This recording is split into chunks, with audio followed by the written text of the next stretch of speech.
Now, the next culture we're going to look at is the southern regional culture, although if you look at the map, we're really focusing on the Tidewater area, which is that area right around the Chesapeake Bay. And there, to get more specific, there's the southern culture coming out of the Tidewater, and then the Deep South. And the Deep South is distinguished because there are going to be large numbers of African Americans down there, enslaved peoples, who are going to define that culture in many ways as well. The brutality of slavery gets worse as you go south, and the settlement patterns of the Deep South come in many cases from the Caribbean, from the sugar plantations and other areas down there as well. So the Tidewater is there we're going to focus on, because the Tidewater is also going to inform that deep southern culture as it begins to develop. Now, if you look at the southern culture, they were the second group to come, and it's important to remember, we're not going to go into any detail here, but there was a British Civil War, and the Puritans and the Cavaliers, who were the supporters of the king, were at war, and that's where the British Civil War comes, because these two groups absolutely hate each other. The Puritans see the Cavaliers as religiously deviant. They're not doing the types of things that you should be doing on Sundays. They were blatantly not interested in equality. So the war that breaks out between them, obviously the Calvinists are going to win that war, and the Cavaliers are going to flee. And what the Cavaliers are fleeing is this kind of puritanical, religiously intolerant attitude that New Englanders, Old Englanders had. And when they get here, obviously, they don't like the fact that this group of people is still telling them what to do with their enslaved peoples, how to act, and so forth. And if you think about the American Civil War, basically it was a replay of what happens in England as a result of this cultural disagreement. So the South and the North have never liked each other in either place. So we're going to be looking at this group of aristocrats and royalists, people who believe in hierarchy, and this hierarchy is going to lead to a kind of a cultural conservatism, which is obviously going to tend towards political conservatism as well. So if you look at why it is the South is still politically conservative, you can make the argument that it comes from some of these original settlement patterns. So this idea of the taste for violence and sexual adventure, I think some of these things have been outdated with modern culture, but it is interesting to think about to what extent these patterns might still exist. So if you look at the southern part of England, which is where most of these Southerners came from, this is a very different part of England. These were also large estates run by people who really had very little interest in equality in the way that New Englanders thought about it. They grew up in societies where people served them. Serfs worked for them. This is where serfdom existed for the longest time in England. And these were people that were the wealthy class in these sorts of societies, which are very, very top down. The wealthy class is going to have a lot more of a role to play in defining that culture in the first place. So from the very beginning, going back to its colonial roots, Roanoke was a privateering colony. It was basically a place where pirates dominated. And Sir Walter Raleigh was this sort of proto-American. He was out for his own wealth, his own glory. He was very much about defining himself through his wealth, unlike New Englanders, which tend to downplay these things. So when Sir Walter Raleigh is eventually executed, that idea of being physically courageous, strike man, strike, let the blade run through, right? Kill me, and I have no fear. And you can see sort of from his position, there's this idea that you show valor, you show your courage this way. So because the South was a pirating colony, it was obviously male dominated. It was not about morality. It was about getting what you could for yourself, however you could. And again, you could say this is maybe more distinctive of parts of American society today. But anyway, this idea, because it was so male dominated and so hierarchical, it's going to have a lot of impact on not only the way that poor people are viewed, but also the way in which women are viewed, which is going to be interesting too. So again, you look at where America's Southerners came from. They came from the south of England. And these places, not surprisingly, didn't look that different from what we see in the Tidewater area. These large estates had an awful lot of land. If you were going to manage these estates, you needed a lot of people to work in your house. You had servants, you had staff. You had to know how to ride a horse because that's how you got around and that's how you showed your social class. So it was also very important. Your bloodlines were very important, who your family was and who your ancestors were. So while in New England this was also important, the idea of inherited wealth was very important in the South as a sign of your status.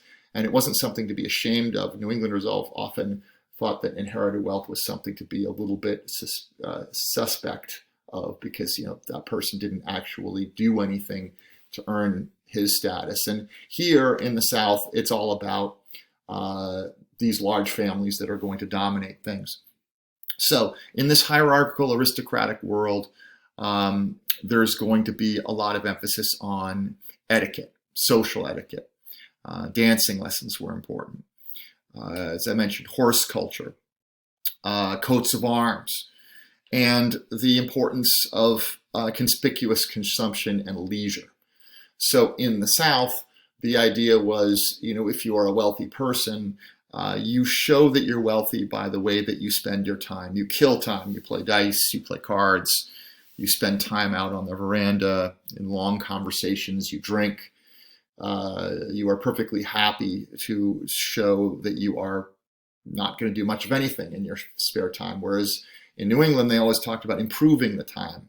How do you improve the time? You read books, you study something, you engage in tasks. You don't ask other people to do your work for you. You do it yourself. But this is very much about also worshiping the upper class. So the importance for Southerners of that upper class in defining, we'll get to this more in a second, defining sort of the perfect person. So when these people come to the Chesapeake Bay, they're coming in part so they can recapitulate or recreate this type of environment. Places where they can be largely on their own. They can live without other people telling them what to do or how to treat their enslaved peoples or their servants. This was all about freedom. So in the North, while freedom was more communally defined, this is very much about the freedom to do what you want, the freedom to basically, freedom in some ways involved the freedom to take away the liberties of other people. So the more status you have, the more independent you are.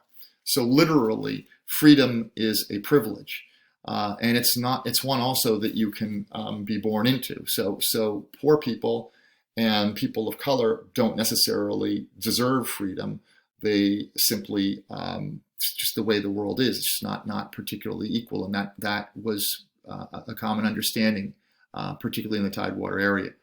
Because these areas had been male-dominated from the very beginning, still the case in the Tidewater area, women were therefore expected to be very much traditionally women, meaning they were supposed to dress, make themselves up. They were expected to be basically the authority of the man over the woman was an expectation. And if you did anything in any way to challenge a man's control over his woman or say anything that was disrespectful, this was a culture of violence. You would end up getting asked to go to a duel, or physical violence would result, right? Disrespect was something that was very, very important here. So if you look at the Southern presidents, obviously many of them come from early on, but George Washington, this idea of the ideal Southerner, you think about his importance, literally the importance of the horse to his own identity. his own plantation, his own status was extremely important to the South. Thomas Jefferson as well. The fact that he was born into his status is extremely important. Jefferson himself was proud of that. And James Madison as well. These were all plantation owners. These were all people who owned slaves. And so this idea of inequality being just part of the way it goes. Last piece of this, again, we still see a Southern horse culture. This is the culture of the upper class. You can see women wearing beautiful hats and men dressing in traditional ways to show their class status. This idea of betting on things was also a very Southern idea, that you bet on horse races, you bet on cockfights. And while in New England, the whole idea of communal games, so while football and baseball came out of New England, these were communal games. The games that came out of the South, which obviously cockfighting isn't something that really is done much anymore except for underground. But the Southerners were known for violent games. For things like, there's one called the gander pull, which they played on Easter morning, which horrified New Englanders who would go to the South, and they would see Southerners who would get on their horses, and they would basically they would get this goose, and they would grease its neck, and they would hang it upside down by its feet, and it would be squawking and flying around, and trying to get away and moving all over the place. And what you would do is you gallop bareback at full speed towards this thing, and you would try to pull its neck off. And the winner was the person who successfully grabbed the gander's neck at full speed, and with the speed of a horse galloping by, would rip the gander's neck off, and blood would pour out, and the crowd would cheer, and everybody would go crazy. And New Englanders just thought this was absolutely barbaric and horrible. And Southerners thought this was just good old Easter fun. Same thing with cockfighting. This desire for violence, which was sort of in the Southern, more in the Southern way of behaving, was seen as important. It was about valor. Again, people in the upper class were meant to have that kind of interest in serving militarily as well. And this is interesting, because if you think about in the South the importance of serving in the military, even upper class families, that's expectation. Around New England, military service is something that's much less common. In fact, it's even sometimes looked down upon.